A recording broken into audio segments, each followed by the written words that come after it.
오늘 또 그대의 최고의 날입니다. 임은미 선교사 묵상입니다. 2025년 5월 18일 주일 최고의 날. 하나님의 말씀이 이루어지는 시간, 나는 어디에 있을까? 예레미야 38장. 어제는 아침 일찍 담임 목사님과 면담이 있어서 교회에 들렀다.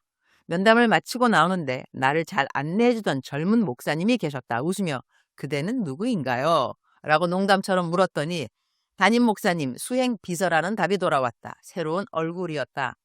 내가 담임 목사님을 만나러 온 것도 오래된 일이라 수행 비서가 바뀐 건 전혀 몰랐던 게 당연했다. 그런데 그 목사님이 아주 젊고 얼마나 친절하고 겸손한지 그 태도가 마음에 들어서 웃으며 그렇게 물어봤던 것 같다.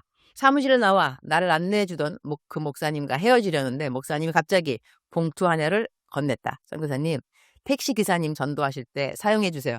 깜짝 놀라서 물었다. 혹시 제 묵상을 매일 읽는 분인가요? 그렇다고 했다. 그리고 덧붙이기를 자기가 한세대학교에서 내가 가르쳤던 제자라고 했다. 반가운 마음에 어머, 그럼 내 제자였네? 라고 하니 고개를 끄덕였다. 세월이 많이 지나서리 내가 내 제자들 얼굴을 다 기억하지 못한다. 어머나 반가워라. 택시 전도비로 헌금 준 제자가 너무나 사랑스러워서 잠깐 앉으라고 하고 기도를 길게 해주었다. 나는 이영훈 목사님을 37년 전부터 섬겨왔다. 내가 처음 목사님을 나의 담임 목사님으로 만난 건 25살 때, 신학대학 졸업 직후였다. 나의 첫 전임 사역지는 미국 워싱턴 순복음 제일교회 중고등부 전도사였다. 그때는 교회에 월급도 묻지 않았었다. 하나님의 부르심이 있으면 가는 것이지 월급은 상관없다고 생각하며 순종했던 것 같다. 첫 월급을 받고 난 다음에야 내 월급이 얼마인 줄 알았다. 내가 그 월급으로 살아낸 것이 나중에는 간증이 되지 않았을까? 그때 내가 담임 목사님께 드린 첫 부탁은 단 하나였다. 저는 여자 사역자입니다. 여자 사역자들이 여자라는 이유로 남자 사역자들과 불공평한 대우를 받는다는 것을 들었는데 저는 그런 일을 겪는 것을 원치 않습니다. 단지 공평한 대우 부탁드립니다. 목사님은 그렇게 하겠다고 약속하셨고 그 약속은 37년이 지난 지금까지도 지켜졌다고 나는 생각한다. 나는 지금 여의도 순복음교회 파송 선교사로 사역하고 있다. 어제 담임 목사님과의 면담은 나의 은퇴를 앞두고 앞으로의 사역 방향을 논의하는 자리였다. 선교사들은 선교지를 떠나면 출타 보고서를 내야 하고 외부에서 설교하는 것도 자유롭지 않다. 과거 조용기 목사님이 담임이셨을 때 내가 외부 설교를 자유롭게 할 수 있도록 특별히 허락을 구했고 목사님께서 직접 그 일에 대한 사인을 해주신 허락서가 나에게 있어서 나는 그것을 제출함으로 지금까지도 자유롭게 외부 설교 사역을 할 수 있었다. 그 허락서를 이영훈 목사님이 담임 목사님이 되셨을 때 말씀드렸고 나는 요즘도 자유하게 선교사임에도 불구하고 선교지를 떠나 설교 사역을 하고 있다. 한 번은 일반 대학교에서 영어를 가르쳐달라는 교수 자리를 제의받았다. 이런 거 모두 다 내 파송교회에 허락을 필요로 하는 일들인데 그때도 흔쾌히 허락해 주셔서 신학대학교뿐 아니라 일반 대학교에서도 강의할 수 있었고 예수님을 모르는 학생들에게 복음을 전할 기회도 얻었다. 목사님께 면담을 요청하면 언제나 기꺼이 시간을 내주시고 내가 원하는 사역 방향에 대해 늘 지지해 주셨다. 내가 잊지 못할 은혜다. 그래서 이번 면담이 나로서는 마지막일 수 있다는 생각에 그동안 감사했던 일들에 대한 감사의 말씀을 글로 적은 편지를 드렸다. 면담 후에 읽으셨을 것이다. 오늘은 선교국 위원장 장로님과 면담을 신청했다. 어제 담임 목사님과의 대화를 공식 문서로 정리해 허가서를 받을 예정이다. 오늘 아침 묵상 전에 지난 37년을 돌아보며 많은 생각들이 떠올랐다. 처음 여자 사역자로 전임 사역을 시작했던 일, 그리고 지나간 수많은 사역의 이야기들, 하나님의 인도하심과 담임 목사님으로서 허락해 주신 많은 배려들이 겹쳐 떠올랐다. 어떤 일은 나에게 묻는다. 여자 사역자로서 차별을 받지 않았느냐고. 나는 그런 일이 없었다. 내가 여자 사역자였기 때문에 할 수 없었던 사역도 없었고 어디에서든 불공평한 대우나 무시를 받은 적도 없었다. 비결을 묻는다면 첫째는 무조건 하나님의 은혜다. 그 다음 리스트들을 나열하라고 한다면 하나님의 말씀을 곧이곧대로 믿은 것이다. 정직한 자에게 좋은 것을 아끼지 아니하시리라는 그 말씀을 정직하게 살았다. 정직하게 사역했다. 그리고 정직하라고 가르쳤다. 그리고 가능한 불평하지 않았다. 하나님께 볼멘 소리는 절대로 하지 않으려고 노력했다. 그리고 사실 하나님께 볼멘 소리 할 일은 나에게 일도 없었다.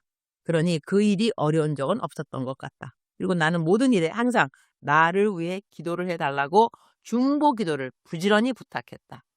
이 아침 교회에 설교를 하러 가기 전 묵상의 일기 부분을 쓰면서 그동안 지켜주신 은혜가 너무나 넘치게 많아서 눈물이 자꾸 난다.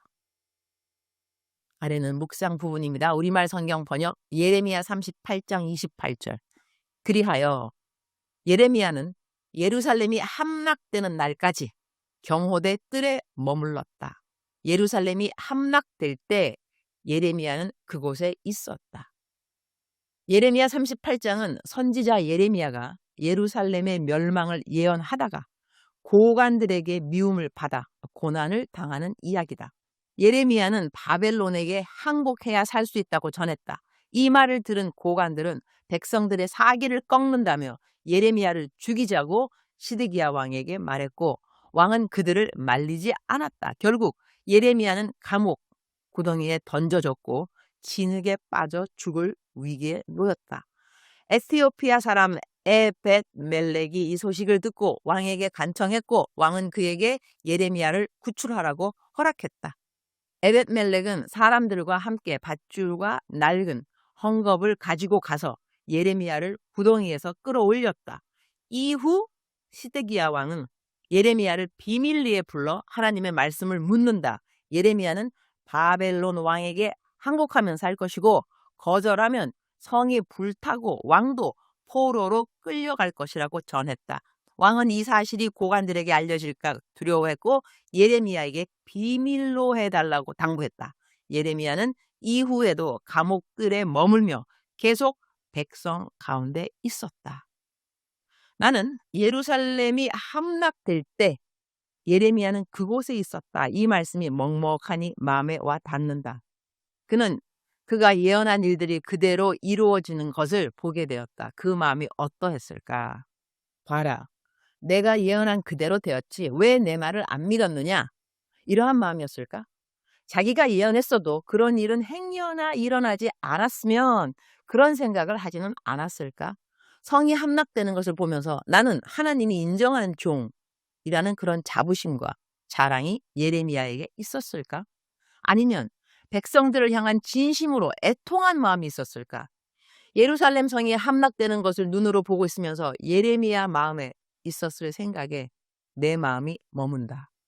주님, 오늘 또 최고의 날입니다. 우리들은 성경을 상고하면서 이 땅에 멸망이 올 것을 알고 있고 그리고 믿고 있습니다. 이 땅에 멸망이 임하는 날, 이 땅에 살아있을 하나님의 백성들이 있을 것입니다. 그 중에 한 사람이 제가 될 수도 있습니다. 봐라, 멸망이 왔지? 내가 한 말 맞았지? 이 말이 주님이 이 땅에 남아있는 자들이 하나님께 들려드릴 말이기를 주님이 원하실까요? 아니면 단 한 사람이라도 더 이 멸망에서 구해내지 못해서 주님께 죄송해야 하는 한마디의 말이 주님이 듣고 싶으신 말일까요? 오늘 또 우리 하나님의 가장 온전한 뜻은 그 누구도 멸망당하지 않고 구원을 받는 일이라는 것을 기억하기 원합니다. 오늘은 아침에는 여의도 순복음교회 남전도회 설교가 있고 오후에는 선교위원장 장로님과 면담이 있고 그 이후에는 필그림 선교교회에서 청년부 설교가 있습니다. 저에게 맡겨진 모든 사역을 넉넉히 잘 감당하게 해주실 주님 감사드립니다. 주님 사랑합니다. 주님 감사합니다. 오늘 또 우리 주님 저를 보시면서 하루 종일 기쁨을 넘어서 감동이 되시면 참 좋겠습니다. 암송 말씀 베드로 후서 3장 9절.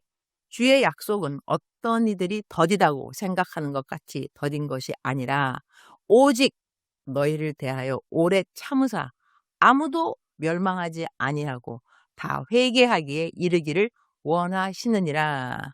사랑하는 그대여, 사랑하는 그대여 출석 부르고 있습니다. 대답하셔야죠.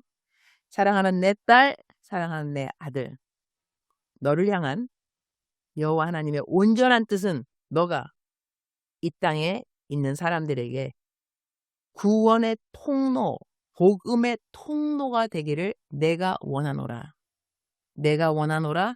내가 원하노라. 너가 복음의 통로 되는 삶 살아가기를. 사랑하는 그대여 사랑합니다. 사랑하는 그대여 축복합니다. 우리들의 삶의 본질, 목표의 본질을 잊지 않는 우리 모두가 되는 그러한 주일 되기를 축복합니다. 오늘 또 그대의 최고의 날입니다.